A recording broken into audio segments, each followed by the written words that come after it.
안녕하세요. 스포츠 분석 전문가 천교수입니다. 천교수방에서 많은 분들과 좋은 결과 만들고 있습니다. 의사소통하실 분들은 고정 댓글 확인해 주세요. 그럼 오늘의 경기 분석 시작하겠습니다. 7월 22일 K리그 국내 축구 3경기 분석 시작하겠습니다. 첫 번째로 부천FC 대 FC 안양 경기 알아보겠습니다. 먼저 이영민 감독이 이끄는 부천은 브라질 출신 용병 듀오 가브리엘과 갈레고를 중심으로 한 최전방 콤비 플레이가 팀의 핵심 무기로 자리 잡고 있다.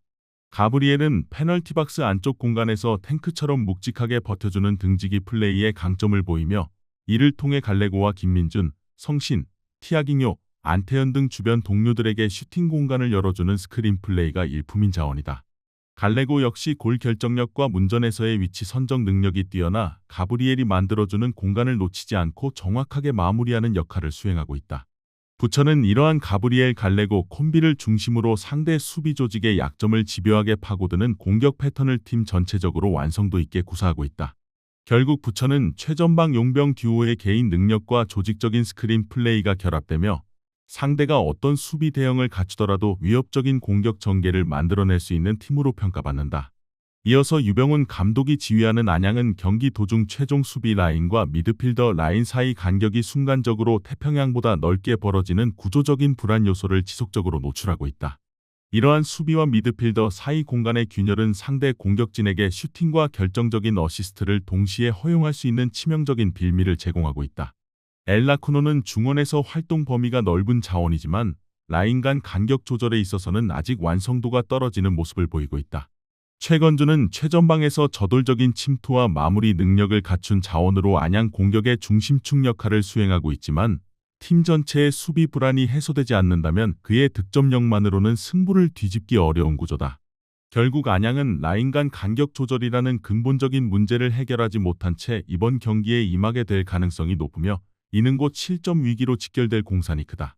부천은 김종우의 안정적인 볼 배급을 바탕으로 전후반 내내 안양의 약점을 집요하게 공략할 가능성이 크며 이러한 공격 전개가 반복될수록 안양의 수비 조직은 더욱 흔들릴 수밖에 없다.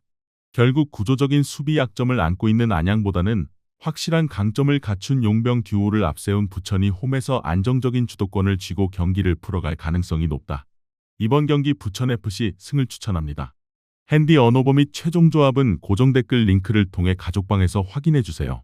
두 번째로 광주FC 대 김천상무 경기 알아보겠습니다. 먼저 이정규 감독이 이끄는 광주는 여름 이적 시장을 통해 그동안 영입하지 못했던 자원들을 대거 보강하며 전력 다변화를 꾀했지만 축구는 개인 종목이 아닌 11명 전원이 유기적으로 호흡을 맞춰야 하는 단체 구기 종목이라는 점에서 단기간 내 완성도를 끌어올리기는 쉽지 않은 상황이다. 아이데일은 최전방에서 수비 뒷공간을 노리는 침투와 문전 마무리 능력을 갖춘 자원으로 새롭게 합류한 동료들과의 호흡이 자리 잡는다면 확실한 득점원으로 기능할 잠재력을 지니고 있다. 정지우는 중원에서 볼 배급과 전개를 책임지는 역할을 맡고 있지만 새 영입생들과의 패스 타이밍이 아직 완전히 맞아떨어지지 않아 전개 속도에서 다소 불안정한 모습을 노출하고 있다. 문민서 역시 측면에서 활발한 활동량을 보여주는 자원이지만 새로운 조합 속에서 자신의 장점을 온전히 살리기까지는 다소 시간이 필요해 보인다.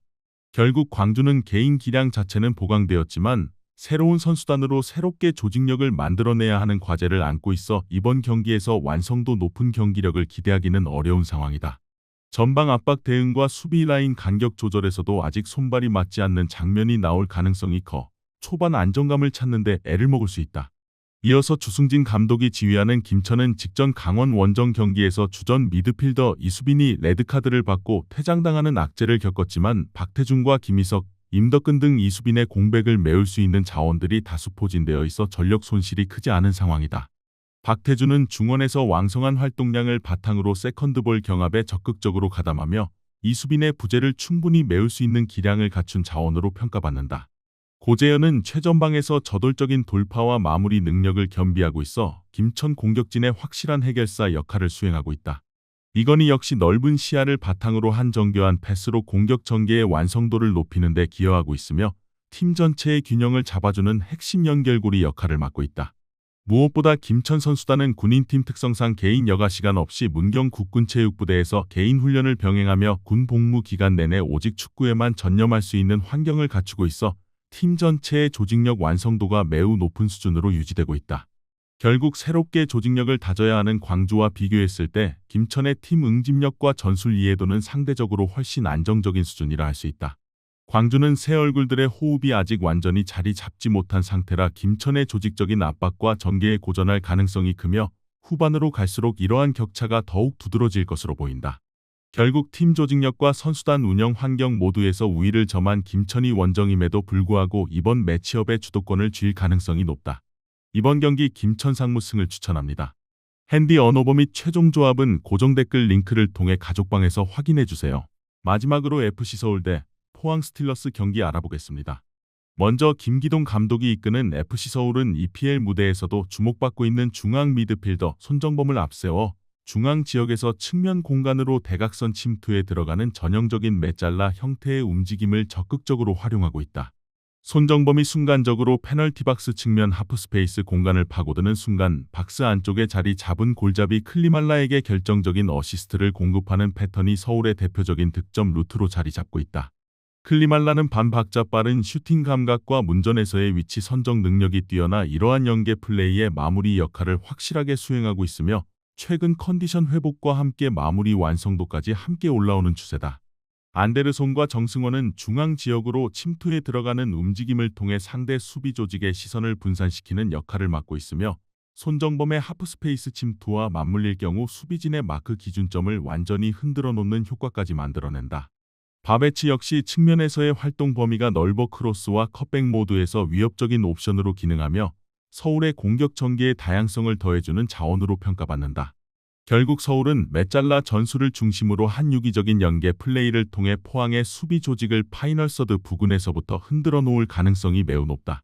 이어서 박태하 감독이 지휘하는 포항은 직전 제주 원정 경기에서 상대가 한 명 퇴장당했음에도 불구하고 오히려 1대2로 패배하는 등 답답한 전술 운영과 용병술 문제가 계속해서 지적받고 있는 상황이다. 이호재는 최전방에서 수비수와의 경합에 강점을 보이는 자원이지만 팀 전체의 창의적인 볼 배급이 부족해 고립되는 빈도가 잦은 편이다. 트란지스카는 측면에서의 순간적인 스피드와 돌파력을 갖추고 있으나 최근 연이은 원정 일정으로 인한 체력 저하가 컨디션에 영향을 미치고 있는 것으로 보인다. 기성용은 중원에서 여전히 넓은 시야와 정교한 패스 능력을 보여주고 있지만 홀로 중원 전체를 조율하기에는 주변 자원들의 무브먼트 지원이 부족한 상황이다. 특히 포항의 수비 조직은 페널티 박스 측면 하프스페이스 공간이 뚫릴 경우 중앙으로 침투해 들어오는 상대 공격진에 대한 커버 플레이가 늦어지는 구조적 약점을 안고 있다. 여기에 직전 제주 원정에 이어 다시 서울 원정을 강행해야 하는 일정까지 겹치면서 무더운 여름 시즌 컨디셔닝 관리에 있어 포항이 상당한 어려움을 겪을 것으로 예상된다. 경기 초반부터 서울이 메잘라 전술을 앞세워 하프스페이스를 집중적으로 공략한다면 체력적으로 여유가 없는 포항은 이를 효과적으로 대응하지 못한 채 실점 위기에 반복적으로 노출될 가능성이 높다. 결국 전술적 완성도와 체력적 우위 모두에서 앞서는 서울이 홈에서 안정적인 주도권을 쥔 채 승리를 향해 나아갈 것으로 예상된다. 이번 경기 FC서울 승을 추천합니다.